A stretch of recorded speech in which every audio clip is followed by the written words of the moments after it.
This episode is brought to you by Deal. Managing a global team is complex. Deal makes it simpler with payroll, HR, IT, and compliance, all in one place. That's why over 35,000 businesses trust Deal to hire, pay, and manage teams worldwide. See how Deal works at deal.com/Adrian Tan to learn more. That's DEEL.com/ADRIANTAN. Deal, your forever people platform. I wanted to travel and I don't want to travel on an empty pocket. So that fitted me well. And then eventually becomes addictive because being a freelance in developed countries, Europe and all that, it also means that you are an expert. And it is quite a lot of adrenaline going into a company, a project, and then solving issues. Wow, you're a freelancer. You must be really good to survive thus far, right? Going through different industries, different companies, different roles, battling the leading edge technology and also the office politics in different companies. Right. First of all, we are immune to a lot of localized office politics because we are not going to be promoted.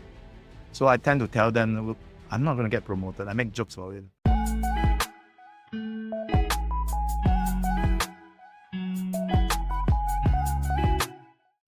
Hello everyone, welcome to a very special issue of the Adrian Tan Show, and I'll share with you why special, because my guests today are very atas. They not do virtual recording with me. They want to do in person. So I took up the challenge and see how I can try to string together an in-person podcast. So this is actually the very first episode of the Adrian Tan Show after 150 over episode. I'm doing it live. So, and I'd like to start off by welcoming my guests. Welcome, Michael, to the show. Thank you, Adrian. Thank you for having me here. And thank you for pushing me to make this possible. So let's start off. For audience who do not know you, how do you normally introduce yourself?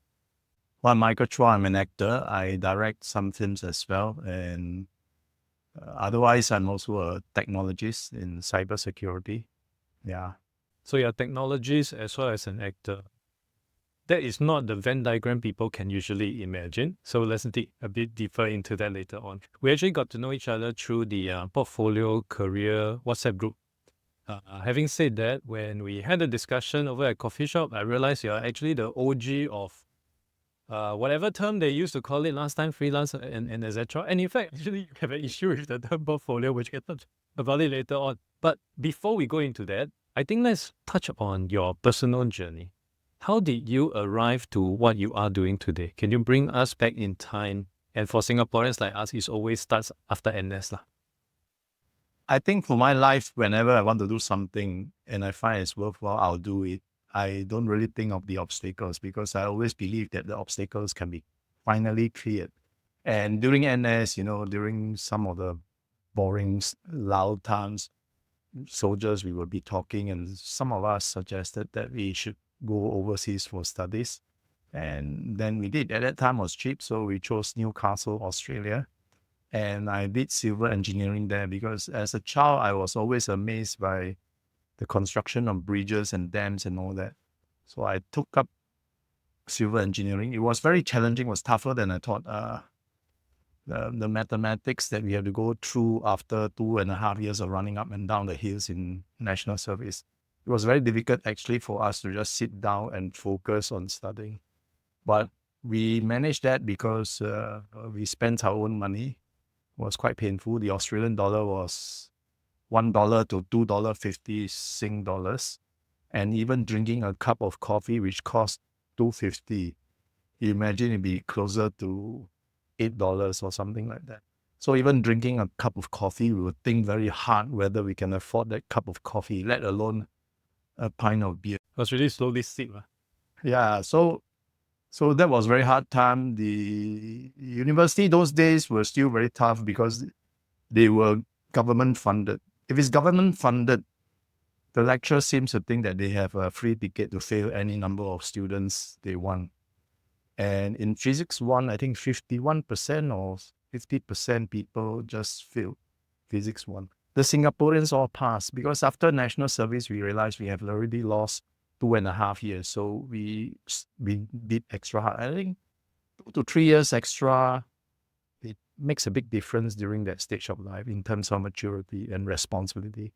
So the Singaporeans all did very well. And then, of course, a lot of us will be waiting in Chinese restaurants, earning miserable money. And I was lucky, I saw on the university notice board that software house was looking for programmers. And that's how I started. I became a programmer. And while my peers are waiting in restaurant, I was earning more money in aircon conditions, being a programmer. After graduation, I didn't become a civil engineer, to my own surprise, because in Australia, to be a civil engineer, you have to be on site first. Your first job has to be on site. And that means supervising Australian tradesmen, which at that moment, I don't think I was confident enough to supervise them. They are okay people, but they are not structured like the Asian hierarchical model. They will not respect you just because you have a position of engineer or foreman. They will respect you as a person. So to do that, you really have to understand the way they think, their culture, their habits, and so on. And I was not confident on doing that. But then as a programmer, it's an escapist. It's machine and man.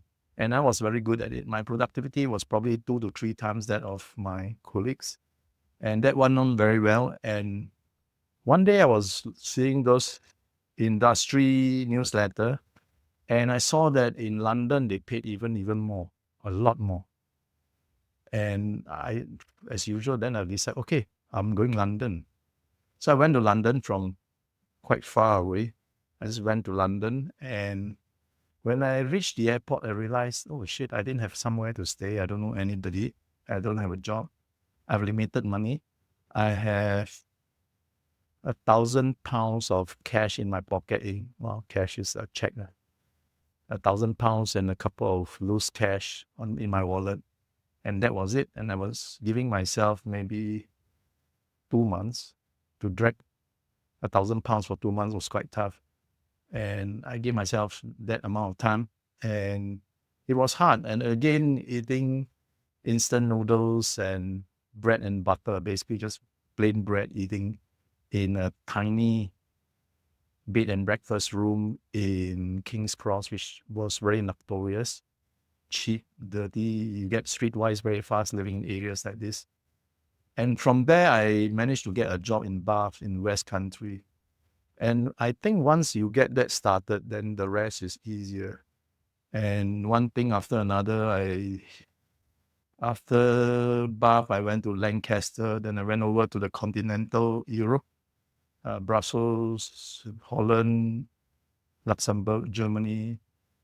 So before I knew it, I was even going to Hong Kong, South Africa, and all over the world. So to date, I have been working in, I think, 19 countries, 4 continents for 20 over years, eventually specializing in cybersecurity, which I still do on the side. There are 3 components of what I do now: acting and the media side, directing, writing, and so on, and tech consulting, which is mostly cybersecurity. And then because I have this combination, now I teach in the University of Newcastle, New Australia, which is strange. Go on, big row. But the irony is that, of course, it's Singapore campus, and the students are 80% from China. So within this span of time, the world has changed so much. Yeah. And of course, I cannot be the professor that used to, I cannot be practicing the style of the professor that used to teach me, right? Those days, they'll really push us hard. And today, I believe that it is a different set of students, and we are always reminded to treat them as customers. So you cannot, I cannot push them too hard also. And I do understand in our coffee chat that throughout this decades of journey that you have, actually you have been freelancing all the way. First question, is that intentional or is that something that just happened along the way? Initially was intentional because I wanted to travel, and I don't want to travel on an empty pocket. So that it did me well. And then eventually becomes addictive because being a freelance in developed countries, Europe and all that, it also means that you are an expert. And it is quite a lot of adrenaline going into a company, a project, and then solving issues, and then after that moving to the next place over a span of, say, 3 months to 2 years. So it became addictive that you are always invited in as an expert of sorts, right? So it was ego speaking, really. And that went on. But when I came back to Singapore, eventually, after starting 2 companies, actually, one is a consulting company and the other one is a waste to energy systems. But after I sold the second company, then I really wanted a permanent job, but I never got around to get a permanent job. So What was your motivation to get a permanent job? Because I would imagine at that point in time, you more or less would be very accustomed to working for yourself.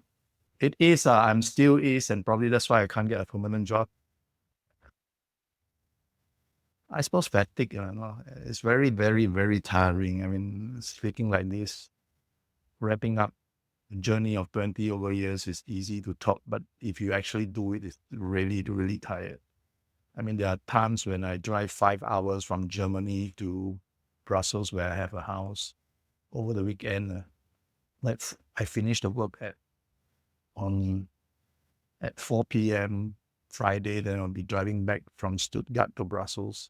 And that's 5-hour journey of traffic jam, snow sometimes, road works. It's rather tiring, yeah. So long term, I think people will still like certain stability. And in Singapore, there isn't this freelancing kind of culture, even now.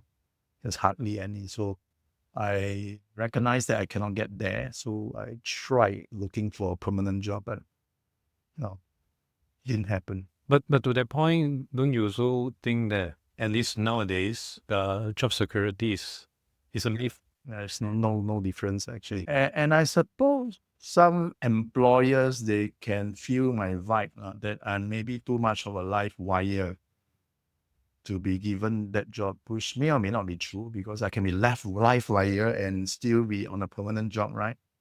But that's not what most conservative employers look for. Let's jump over to your acting bit.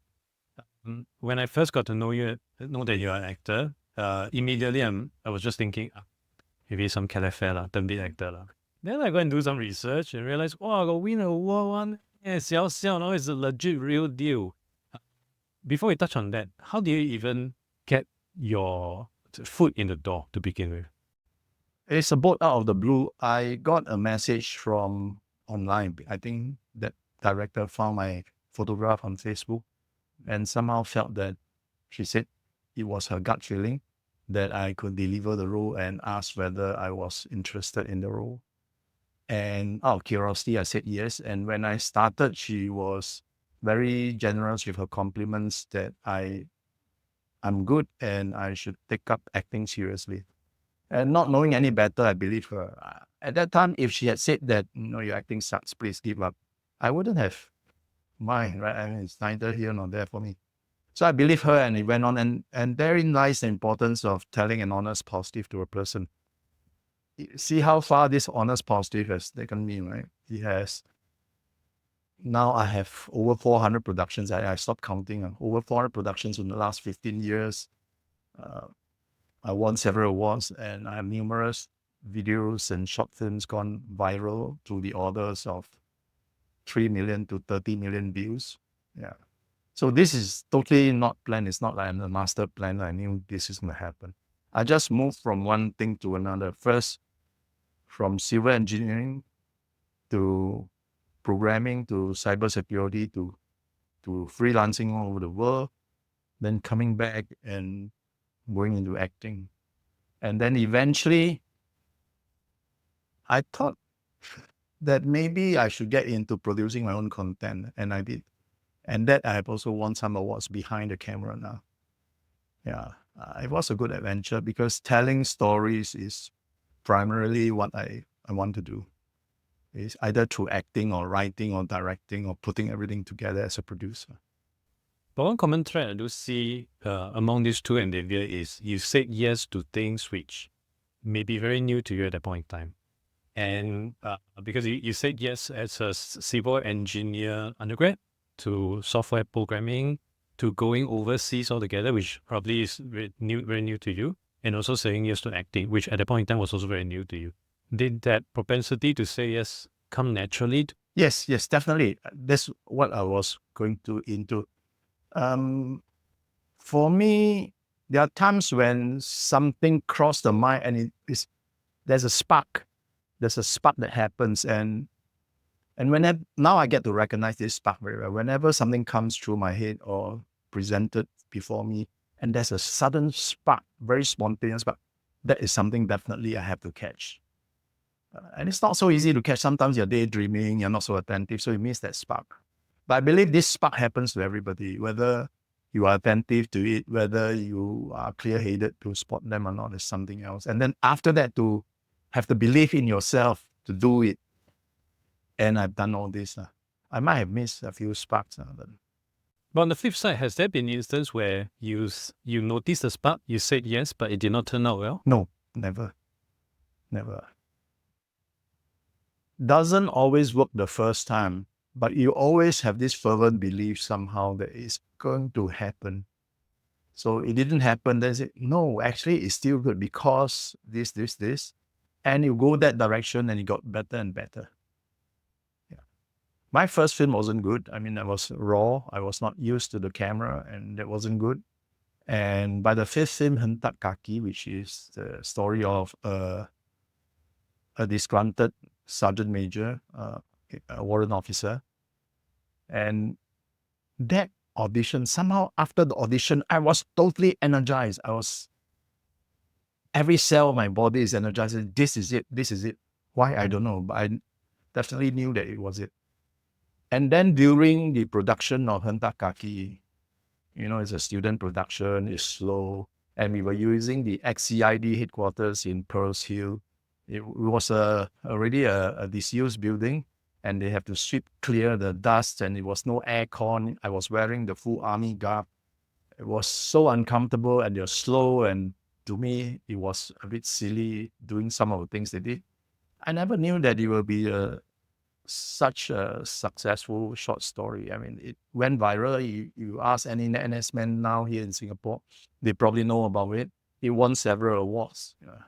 That was the one that also captured my attention online. Yeah. When I was doing research about you. That's in fact the first one that popped up. And even the delivery, my delivery, definitely, I didn't think that I delivered well during that time. Well, first of all, I didn't have a lot of track record to refer back and compare. And secondly, I thought, I did my part, but that's it. I didn't know that it will be so successful. Then when the whole film was put together, I watched it. I myself was captivated by the performance. So that was a surprise to me. I didn't know I could deliver that kind of work. Yeah. So trusting the spark in the beginning gives the whole thing. In the middle, you could be, real or not, this and that. But these are small murmurs of doubts. But the overarching confidence is still there. So in trusting that spark, is that spark something that then could be developed? Because it is not something that many people tend to mention. Maybe they would have a sense, I got feel, I think I should, but it is really the first time that I hear from someone that, wow, that the spark that really come over to you.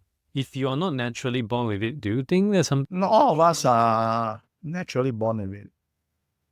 The spark becomes clearer and brighter if your mind is clearer. I mean, if I go to my house now, like all cluttered, I can't find things, right? But if my house is totally clean, spick and span, that's where it is, and that's where it is, and all that.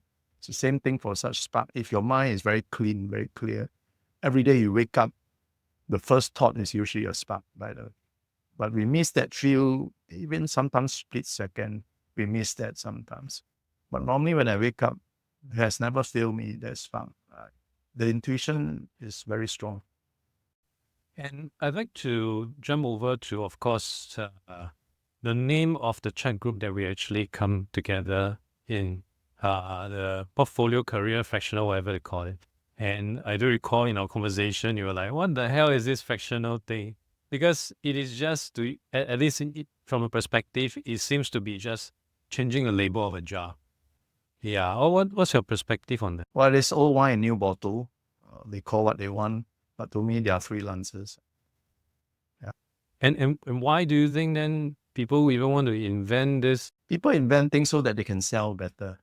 So, for instance, in the old days, you call cloud-based apps, right, or software. We call them something server app, yeah, application server app. That's right. It doesn't sound sexy. Now I say it's on the cloud. Wow. So when I say on the cloud, you have forgotten that some other silly salesman try to sell you an application server app. So I come in and you thought that may be a better idea. Maybe I gave you a better offer. Maybe it's just a better app. So this perception shift will help to move the sales. Okay. So it's basically just like a bunch of consultants coming to a company, coming up with all this business lingo, but it's actually the same things. To me, it's the same thing. Okay, they want to argue with me, they can continue to, but I won't be there to entertain the arguments. It's the same thing. And how do you personally see ultimately, okay, it is what it is. The freelancing is a gig work. What's perspective of how it is done right now versus when you first started? How has the shift been? It is hard to compare because I started my first contract in the UK. And the UK has always been having it for a long time. So they have established agents, clients, when they call these agents, they know what they want and what they expect. So it's a very different thing. So even between Britain and continental Europe, there was a difference because continent was more socialist and protects employment more strictly, and they have different rules against contracting and freelancing. So even then, there was a time lag of maybe 10 years. So eventually, when I went over to the continent, I find that they were catching up. I think by now they should be all right. So then the Middle East caught up because the Middle East had a lot of British contractors there and agents there. They developed that market. So Middle East is fine. But when you go to East Asia, not really. We are still more secure with permanent staff sitting in the company, or outsource the whole work to another company. So there's very little culture, if at all, of freelancers coming in. And even if that happened, the perception of freelancers is that you're not good. That's why you can't get a permanent job, right? Whereas in Europe, it's the other way around. Wow, you're a freelancer. You must be really good to survive thus far, right? Going through different industries, different companies, different roles, battling the leading edge technology and also the office politics in different companies, right? So it's a 180. It's a very unique perspective, I must say, and a very positive one. Whereas over here, sometimes since you're freelance, I pay you less than the permanent staff. What's over here? What logic is that? I mean, you already didn't give me CPF and holiday pay and all that, and then you want to pay me less. So it has not happened.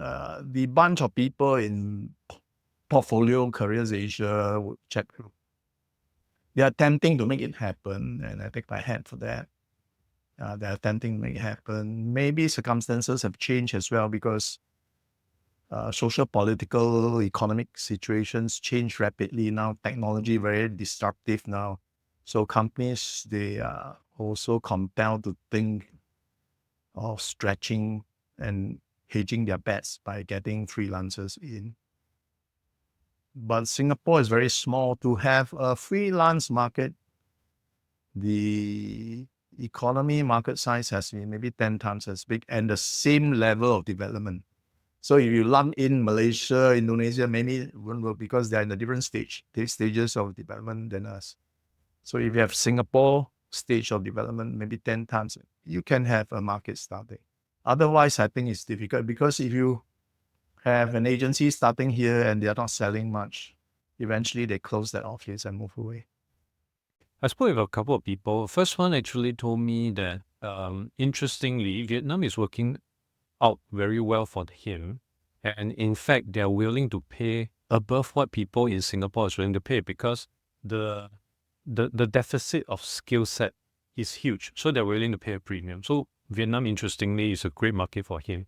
And I spoke with another lady who is currently doing marketing. And I was asking her, so, what kind of assignment are you working on? And the first assignment she mentioned is, I'm working for one of my clients is a Myanmar agency. And straight away I stopped her. How the hell do you get to work with a Myanmar company? And interestingly, she engaged a BDR agency to help her do prospecting, and that happens to be one of the company.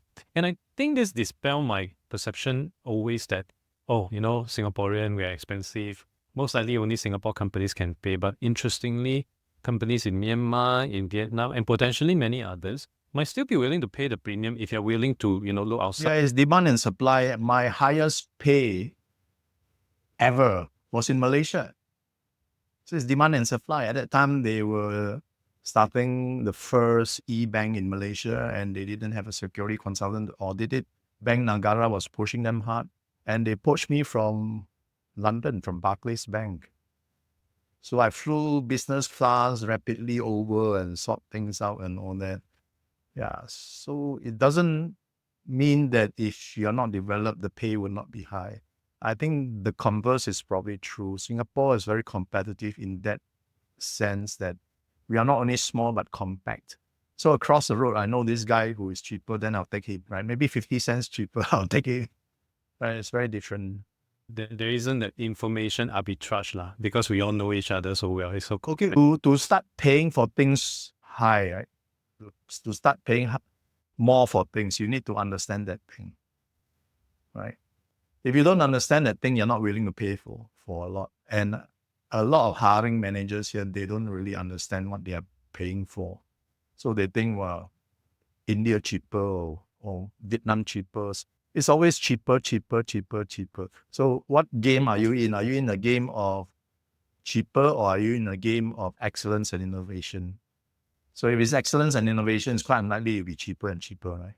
In fact, the moment you go one step cheaper, you're reducing your chance of getting to that competitive, innovative age. And I guess that's why a lot of people, as much as they're attempting to make it work, at least from the very beginning, it might be very tough for some of them. I'm sure you've seen in the group, a lot of people are announcing, I go back to a full-time job and all that. And I'm seeing more and more people going back because for them, this is just, maybe their run was just too short. Maybe they have a different perception, a romantic understanding of what it's about. But many people just tap out. Is a circumstance thing, or is it something that is just missing in there? For that group in particular, I suspect that a lot of them are not Singapore citizens, and they may be permanent resident. But in Singapore, even if you're a permanent resident and you don't have a job, you better get out and get a job somewhere else. It's so expensive to live here. And some others are on employment pass, which they are compelled to run, or on entrepreneur pass, where they also have a deadline, expiry date. So I think that's also pushing them hard. Whereas if you're Singaporean and you're put in the same situation, you say, well, my home is here. Where else do I want to go, right? But interestingly for you, you decided to go back then. Back then, I was young and adventurous. I felt that that was something I must do, right? So that was different. If you get to meet the undergrad version of Michael today, is it something that you will recommend? I'll do the same. I mean, well, some of the more silly things I may not do. I wouldn't review it here, but most of the things that I did when I was at that age, I would still do, because given the same circumstances, environment factors, I would still do this. I think it was a no-brainer to me. The moment there is that spark, they became a no-brainer. And for people who are listening in or watching right now, who are aspiring to go on this freelancing path, are there some prerequisite that you think they need to come with, or things that they should prepare for? Or generally, what are some of your advice? Yeah, concern for detail, sense of urgency, and a healthy sense of paranoia. And always be prepared, always be upgrading yourself. Nowadays, to upgrade yourself very easy. You have ChatGPT, you can buy hardware and software and practice and test things for the case of IT and technology. Those days it was harder. I spent $4,000 back long ago to buy a 386 or 486 that can barely do anything. And that's how I got to learn C++ and became an expert very quickly because I practiced it at home and somebody else didn't practice at home. And even getting books was hard. We were queuing up some of those bookshops to be the first one that snatched the book because then I can learn it first, right? And even then, not a lot of things are put in books. Now you get anything online, can get it's whether you want to learn or not. Some kind souls even make YouTube videos to teach you to learn better or to see it from another visual perspective, right? So to learn is a lot easier. And for the case of Singapore, wonderful skills future, right? They even fund you to learn. And some courses, they even pay you and fund you to learn. Yeah.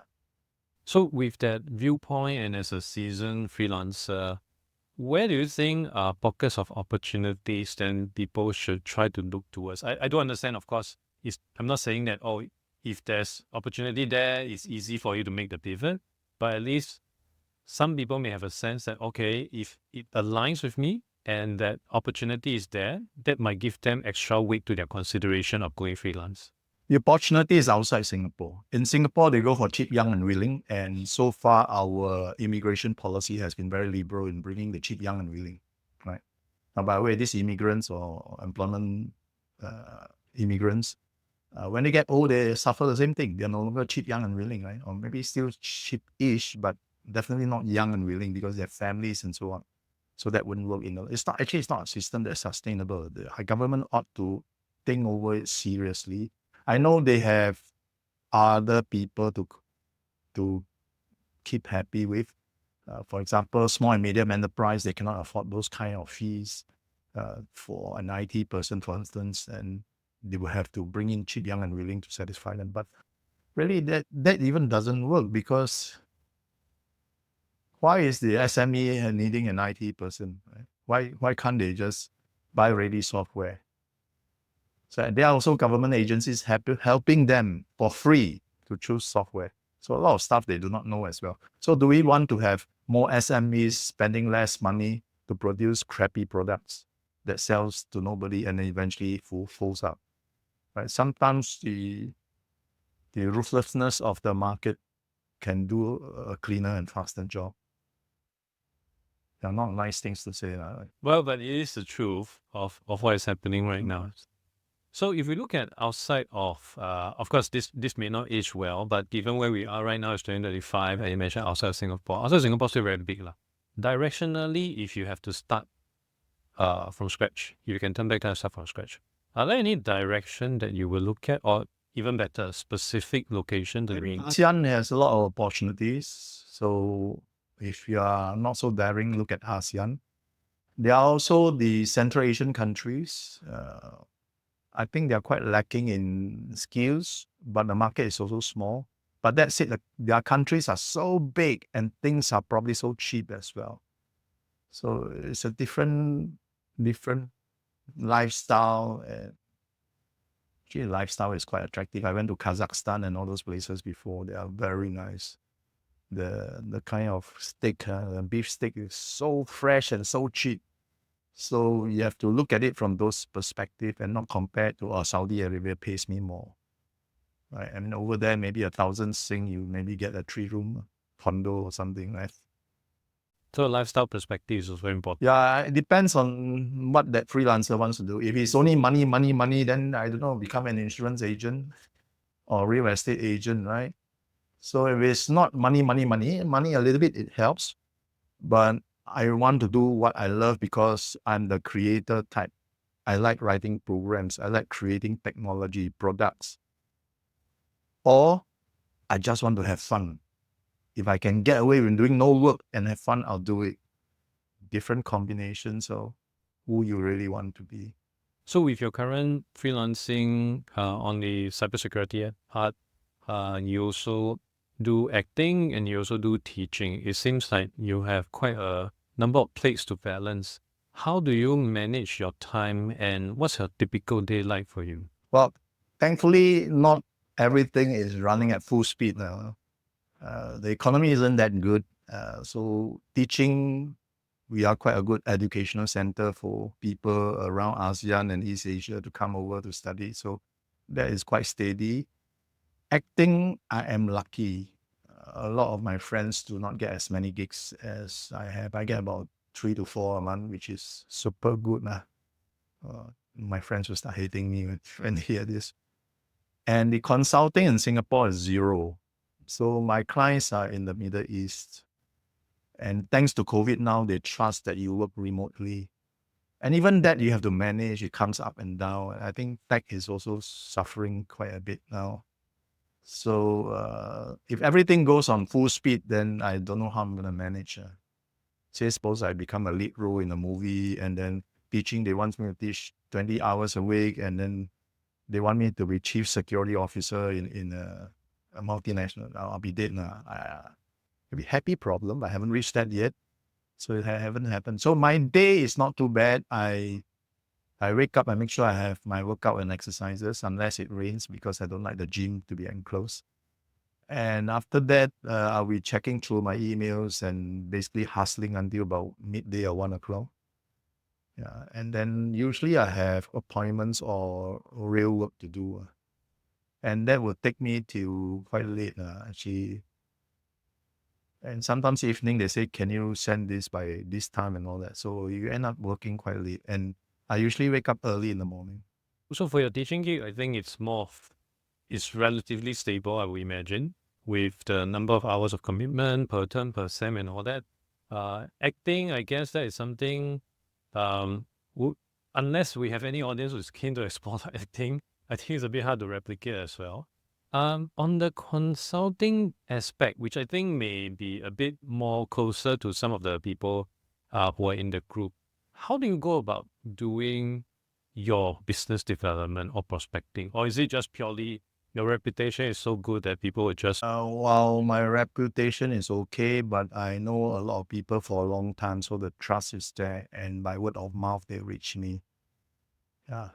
So I'm surviving on that. I don't have... I can work on the agents I still know, but that means that I have to move out of Singapore, really, and I have enough of the traveling. So I don't want to travel anymore in that sense. I don't even want to travel for leisure now. I'm quite happy, living here, living in the East. When I eat some nasi lemak, no problem. So I'm quite familiar with the local culture, very comfortable, and I don't need to explore new stuff.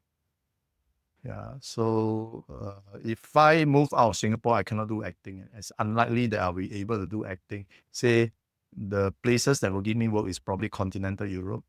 And if I'm going to act there, it'll be in French. My French cannot make it to more than conversational levels. And even if they need an Asian face that speaks French, they have a lot of Vietnamese born there that can speak French as first language. So it's quite unlikely that that will happen. So it's really trying to draw that balance lah. Yeah, I mean, unfortunately, if I go to Europe, the tech part, they pay well and so on, but then I cannot do acting, which I think to me now is more important than just having a tech career and a high pay. The high pay, I'll go to Europe. Yeah, if I want to have more culture and more soulful life, then I'll probably live here. I have a friend who's just like you, and he came on the show before. He has also done so much traveling during his corporate life. Right now, he don't want to go anywhere. He just want to... He overdid it, just like you overdid it. And he's very comfortable he's also staying in Pasir Ris. Very comfortable staying in Singapore and just working on what he's doing right now. But back to the prospecting aspect, of course, your reputation you built over decades. But definitely it wouldn't be the case when you first started out because you barely have any reputation back then. Could you bring us back to history and you saw opportunity and pursued them, but along the way, was it just the same case because you had so many opportunities across many... Agents play a big part. Okay, that said, you need to know how to handle your agents. Okay, there are good agents, there are bad agents, there are middle, newbie agents. So you need to choose your agents And they will call you, you entertain them, but then you put more attention to the good agents, right? And how do you get the agents to remember you? And agents over there, they are very, very dynamic, very hardworking. They'll say, "Oh, you're in London, no? How about having a beer tonight?" Then you have a beer with him, and then you suss him out, see whether it's worthy of your time to explore further. And of course, agents, you cannot measure them the same yardstick as a consultant. They are salesmen. They need to close sales. They have to be quick, and so on. So you still can suss out who are the good salesmen and who are not. And you have to get them to remember you, because there we're looking at 10, 20 people, right? So how, for me, it's quite easy because I'm Chinese, right? And there are not many Chinese freelancers around. Yeah, even now, I think there are less. So they can remember me better. So I will start talking about stuff that other Chinese do not have. For example, I did national service in Singapore and so on. It was Singapore. Wow, I didn't know that you were Singapore, right? So you start to establish your brand and get them to remember you. Same as running a company, same thing. And these are recruiting agents. Okay, they are called contractor agents. Recruitment agents tend to imply permanent employment kind of employees. Yeah. So there are actually agents in those host countries that focus on just helping companies to hire contractors. Yeah, it's so big. The market is so big. I mean, a 500 million people market, right? It's so big. They even have agencies that we only do contracts. It's higher turnover. So it's as a salesman, you have to be very good, very high turnover. Your ears has to be on the ground. You must, the moment they say they want, say a forensic scientist, or I got 5 people, right? I start calling already. Yeah. And given your kind of work that you're doing and how, well, in my opinion, how vocal you are when we had a conversation and also right now, I don't really see a lot of things that you talk about or write about online. Is it a deliberate intent not to be that? Because I don't really see you on LinkedIn, for example. The algorithm must have separated us. I do post about 5 or 6 times a week, but I don't always post just programming and security and everything. I would find something that amuses me or fascinates me that day, that morning, that what, then I write about it. And I'm always very conscious about making my readers or listeners or viewers worthy of their time, enjoying my work. Yeah. So you cannot take them for granted and write a lot of long-winded stuff with no value. You must always give value to your listeners and viewers. I'll put that into the show notes so people can check out Michael on his LinkedIn. Now, I want to also understand the 3 things that you're doing. As I mentioned earlier on, there is no overlap in the Venn diagram. Very few lah, very little lah, minor lah. I'm just curious, are there still any other aspect that outside of these 3 that you're still looking to explore or keen to explore? When the spark happens, I will do it, but at the moment, there are none. Maybe coaching. I feel that there are some people approaching me, and I do coach, but only because they approach me. But I wonder whether I should be a professional executive coach, or career coach, and so on, because they find my advice effective. Yeah. I'm not sure whether I'll be that person or not, but that is one thing that will leverage on my experiences thus far, because not many people have international experience as a certain expert in so many countries, right? And being a freelance as well. There's a big difference being a freelance and being hired by somebody to become an international expert. Yeah, if you are independent, you really have to stand on your own 2 feet and defend yourself. Speaking about that, when it comes to defending yourself, I'm also quite certain that across your career, especially during the consultancy aspect, there would also be a lot of competition that you would have come across, deal with, pitch against, etc. Are there any intended strategies that you apply to stand out from them to help you gain that edge? I mean, of course, you did mention earlier on, be nice to the contractor agent and all that, but being nice to them, I think can only work so much lah. Are there any competitive page that you've deliberately designed to make yourself stand out? Okay, the nice to agent is on the front end. So once you step into the client site, you have to be able to notice where the minefields are. So the first minefield are the employees, the permanent employee staff in the company. Their first thinking is that why should we get this person in? We can do the work, which is not true. They cannot do the work. That's why the company is not stupid. That's why they spend money to hire me in. So you have to know how to avoid them. If they have nothing to do, you avoid them. If they have something to do with you, then be nice to them. Keep in their good books. Then to the client is always to hit the ground running on the first day. That means your actual work starts before you go to their workplace. You really have to find out what I can deliver on the first day. And many clients expect that. And if you can do that, then you have that competitive edge. And clarity of expression is important. And I think coming from multidisciplinary background and multicultural background, I have that advantage. I like the part about the, for lack of a better term, office politics lah, which is something that I believe a lot of freelancers would overlook. They would just think that, oh, I'm a contractor now, I'm immune to all this office politics. But the truth of the matter is, companies always have full-timer. And as a full-timer, I think they will always have a tendency to look down on freelancer and to somewhat think that, like what you said, has an external threat or whatever they want to see. What are some of the lessons that you built up along the way to teach you how to handle such situation? First of all, we are immune to a lot of localized office politics because we are not going to be promoted. So I tend to tell them, look, I'm not going to get promoted. I make jokes about it. You director material. Next year you'll be promoted next month. So I will not be promoted, and I don't have such ambition. So you can soften those fears that they have innately.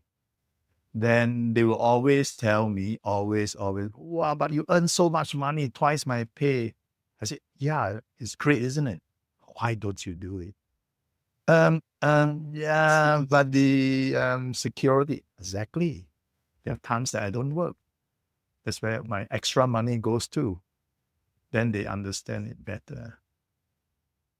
So take an opportunity to explain to them because they're seeing things one-sided. Most people around the world are the same, by the way. Every country the same. They'll complain, they'll be jealous, but they don't take action. There's 85% of the people around the world. I'm used to it. Singapore the same. A lot of people say, no, Singaporeans like to be complaining. No, not true. Well, it's true, but everybody else is. Right? I like to touch on one final thing because in consideration of time, because first time we do in person, we have to book this facility. I do not know what time they'll chase us out. You mentioned last time during our conversation, don't believe what busy people promise you. Not sure if you still recall. I think that's a very interesting backstory that I would love some confidence. That was during your Malaysia period. Yeah, you were promised something, and then he never materialized. I'm promised a lot of things in my life that never materialized. So over time now, I learned to feel the weight of the words coming out from somebody's mouth. So if the words are just floating like smoke, then they are probably smoke. But how does one discern that? Because if you are speaking with someone who is very articulate, unless he gone to charm school, right? Ordinarily, people don't go to charm school. And if you speak with a strong tone and suddenly for that very important word, right? Oh yes, you get a pay increase. Right? So there is a slight, I exaggerated it just now. So there's a slight drop in tone or volume, or I ask somebody, for instance, I'll ask, is the budget approved? Yes. Why the pause? Right? It's such a good news when the budget is approved, right?